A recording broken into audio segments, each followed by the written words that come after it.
How to scan check on Cash App. So if you want to scan a check and also deposit a check on Cash App, it's actually quite very simple to do so. All you have to do is go ahead and then first of all launch Cash App, and you will see basically this type of interface right there, where you have to make sure to log into your account, and from there you want to come to the home tab, right? Now once you're on the home tab, what you have to do on the next page is under more ways to add money, you can find an option called checks. Now not all the people might have this option available, but if you have, you can see the option called deposit check. Once done, enter the amount that is in the check right there and tap on confirm amount. Now you have to confirm the front side of the check, right? So make sure the check is written correctly and select confirm front side and confirm the back side of the check, and make sure to also add your signature in the back side of your check.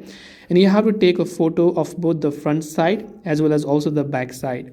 So once you take the photo of both the front side and the back side, you can tap on the submit button there, and it will take some time, but depending upon your photo quality and so on, your check will be successfully deposited and scanned, and the money will be deposited to your Cash App account.